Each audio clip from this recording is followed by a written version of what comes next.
नमस्ते, मैं इंद्रमणि कुमार। ये मेरी सिस्टर रूबी कुमारी हैं। इनको लगभग 1 महीने पहले हल्की खांसी हुई थी, जिसके लिए हमने समस्तीपुर में जो हम लोगों का नेटिव विलेज है वहाँ हमने एक डॉक्टर से मिला था। फिर वहाँ इनका चेस्ट एक्सरे कराया गया, जिसमें इनके राइट लंग्स में बुल्ला बताया गया कि कुछ गड़बड़ है, बुल्ला है, जिसका इलाज यहाँ संभव नहीं है। फर्दर हमने फिर समस्तीपुर से मेदांता पटना आया। मेदांता पटना में डॉक्टर संजय उनसे मिला।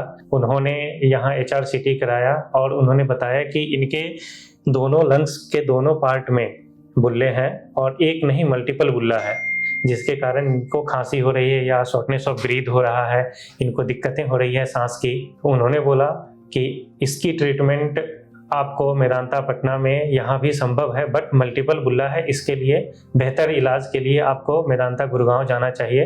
फर्दर हमने फिर पटना से मेदांता गुड़गांव आए, यहाँ डॉक्टर बिलाल भी नसब से मिले। तो सर ने बोला कि आप यहाँ सर्जरी संभव है और यहाँ हम लोग VATS के जो वीडियो असिस्टेड थोरेसिक सर्जरी होती है उसके थ्रू करेंगे। दूरबीन वाली सर्जरी उसको शॉर्ट फॉर्म में बोलते हैं।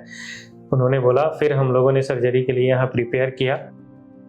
रूबी जी हमारे पास बिहार पटना से आई थी। उनको एक बीमारी हुई थी जिसको हम न्यूमोथोरैक्स कहते हैं। बेसिकली क्या होता है, न्यूमोथोरैक्स में लंग का एक हिस्सा जो है वो वीक हो जाता है और वो उसके फटने के कारण छाती के अंदर एयर एक्यूमुलेट हो जाती है और वो एयर के दबाव से लंग जो है वो कोलैप्स हो जाता है, जिससे सांस लेने में तकलीफ और तरह के सिम्टम्स होते हैं। तो इनका इस सिम्टम्स का इवैल्यूएशन जो है पटना मेदांता में हुआ था, जहाँ पे एक्सरे में ये पाया गया कि उनके न्यूमोथोरैक्स है। जो इसका ट्रीटमेंट होता है वो उसमें एक चेस्ट ट्यूब डाल दी जाती है। चेस्ट ट्यूब के माध्यम से जो है वो एयर जो है वो निकल जाती है और ऐसा एजम्पशन माना जाता है कि लंग जो है वो फैल जाएंगे और अपनी जगह पे वापस आ जाएंगे, जो कि रूबी जी के साथ हुआ। बट उनकी एयर लीक जो है थोड़ी थोड़ी कंटिन्यू करती रही। ऐसे सिचुएशन में जब उनका CT स्कैन कराया गया पटना में, तो ये पता चला कि उनके राइट साइड के लंग में मल्टीपल बुल्ले हैं। बुल्ले क्या होते हैं? बेसिकली लंग की वीकनेसेस होती हैं जो बलून लाइक प्रोजेक्शंस बना देती हैं लंग के ऊपर, और किसी कारणवश जब ये फट जाती हैं तो एयर का एक्यूमुलेशन हो जाता है, जिसे न्यूमोथोरैक्स कहा जाता है। तो रूबी जी के राइट साइड में मल्टीपल बुल्ले दिखे गए, साथ में न्यूमोथोरैक्स था और उनके चेस्ट ट्यूब थी। और चूंकि एयर लीक बंद नहीं हो रही थी तो वो हमारे पास रेफर हुई कि उनका जो है डेफिनेटिव ट्रीटमेंट किया जाए ताकि उनको इस चेस्ट ट्यूब से छुटकारा दिलाया जा सके। जब CT का इवैल्यूएशन हमने किया था तो हमें ये भी पता चला कि उनके लेफ्ट साइड में भी इसी तरह के छोटे छोटे बुल्लेज हैं और फ्यूचर में उनके फटने की चांसेस होते हैं। ये बात हमने रूबी जी को बताई थी, लेकिन लकीली चूंकि उस तरफ अभी कुछ भी प्रॉब्लम नहीं हुई थी तो हमने ये डिसाइड किया कि हम उनकी दोनों सर्जरी एक साथ नहीं करेंगे, बट उनकी एक सर्जरी जो है जिस तरफ उनका प्रॉब्लम हुई थी, जो राइट साइड था, उसको हम पहले एड्रेस करेंगे। तो उसको हम दूरबीन के माध्यम से हम लोग सर्जरी करते हैं। नाउ इस सर्जरी में होता क्या है कि दूरबीन के माध्यम से हम अंदर जाके देखते हैं और लंग की जो वीकनेसेस होती हैं, जो बलून लाइक प्रोजेक्शंस होते हैं जिनको हम बुल्ला कहते हैं, उन बुल्ला को एक स्पेशल औजार होता है जो हम स्टेपल करके वापस निकाल देते हैं। तो वो क्या करता है, लंग को स्टेपल भी कर देता है और कट कर देता है। तो जो लंग का वीक हिस्सा है उसको जब आप निकाल देंगे तो जब वो हिस्सा ही नहीं रहेगा तो लीक होने के चांसेस 0 हो जाते हैं और पेशेंट्स जो है वो दोबारा इस तरह के एपिसोड्स न्यूमोथोरैक्स के नहीं होते हैं। साथ में हम एक और एडिशनल स्टेप लेते हैं टू प्रिवेंट रिकरेंसेस, और उसमें क्या होता है कि अगर फ्यूचर में कोई माइनर बुल्ला जो अभी नहीं दिख रहा हो बाद में बन भी जाए और वो फटने की कगार पे हो, तो हम क्या करते हैं, लंग्स को छाती के अंदर चिपकाने के प्रोसीजर कहते हैं, जिसको हम प्लूरोडेसिस कहते हैं। तो बेसिकली इसमें क्या करते हैं कि लंग्स के अंदर एक लेयर होती है चेस्ट वॉल की तरफ, जिसको हम प्लूरा कहते हैं, उस प्लूरल लेयर को निकाल देते हैं। तो उससे क्या होता है, रॉ सरफेस के होने की वजह से लंग जो है वो चिपक जाता है, और चिपक जाता है तो इन केस फ्यूचर में अगर कोई माइनर बुल्ला फट भी जाता है तो उसके पास स्पेस नहीं होती है कि वो न्यूमोथोरैक्स की बीमारी कॉज कर सके। तो इसको हम प्लूरोडेसिस कहते हैं। तो रूबी जी की वैट्स बुलेक्टमी एंड प्लूरेक्टमी की गई थी टू अचीव दिस टारगेट। जब इनको सर्जरी के लिए ले जाया गया तो उसके दौरान जो 6 से 7 घंटे का प्रोसेस था, उसके दौरान मुझे बार बार अपडेट्स दिया जा रहा था कि पेशेंट का एनेस्थीसिया हो गया या पेशेंट की स्थिति कैसी है, सर्जरी शुरू हो गई है, ये सारी चीज़ें। उसके बाद जब 8 घंटे बाद इनको जब निकाला गया OT से, फिर ICU में शिफ्ट करने के दौरान मुझे इनसे मिलाया गया, जिस वक्त ये ठीक ठाक होश में थी, मुझे पहचान पा रही थी।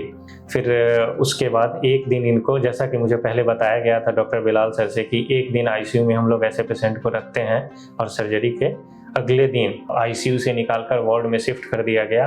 वार्ड में मिनिमम लगभग 4 से 5 दिन का प्रोसेस उन्होंने बताया था और वैसा ही हुआ।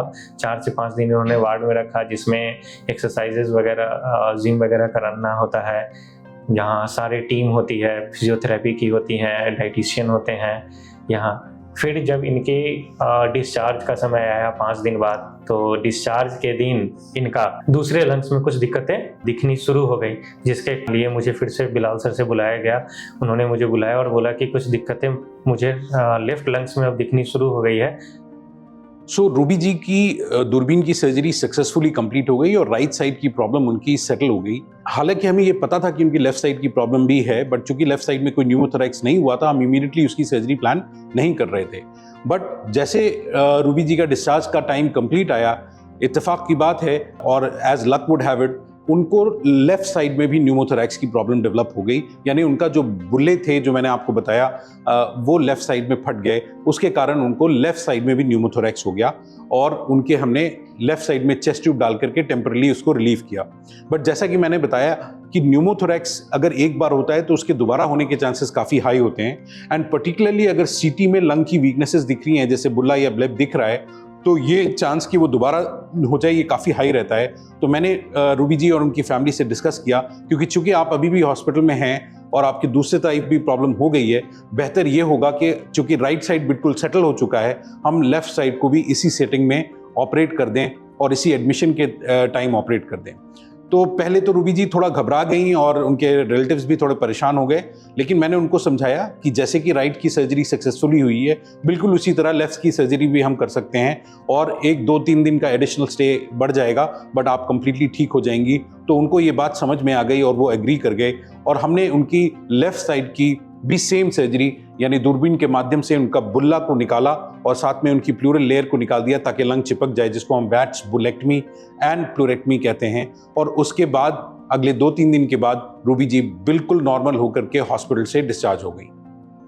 हम यहाँ आए थे मेदांता, अरविंद सर, बिलाल सर, दोनों हमको बहुत समझा के ऑपरेशन किए। बहुत डरे हुए थे, लेकिन ऑपरेशन के बाद हम बहुत ठीक हो गए हैं।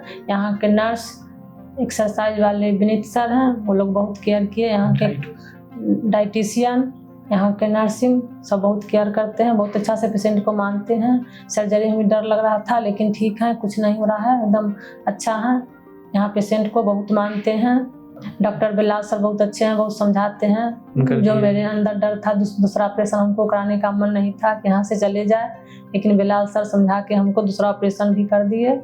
इसके बाद हम ठीक हैं। आज मैं घर जा रही हूँ। डॉक्टर बिलाल सर को धन्यवाद, नमस्कार।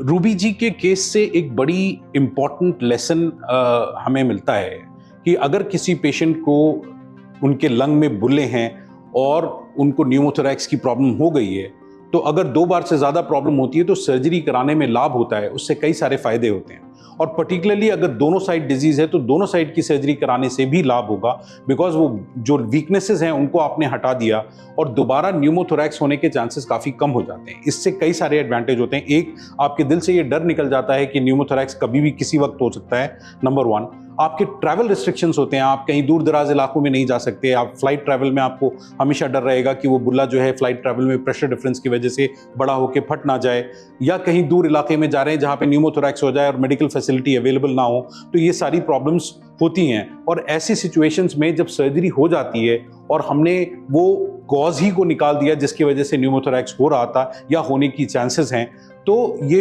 पेशेंट जो हैं अपनी completely normal life full extent तक जी सकते हैं, यानी अपना फुल पोटेंशियल को अचीव कर सकते हैं। इसीलिए इस तरह की सर्जरी से डरना नहीं चाहिए और किसी को भी न्यूमोथोरैक्स की अगर प्रॉब्लम हो रही है और अगर रिकरेंट न्यूमोथोरैक्स हो रहा है तो किसी अच्छी सर्जिकल टीम से ओपिनियन लेना बहुत बहुत ज़रूरी है।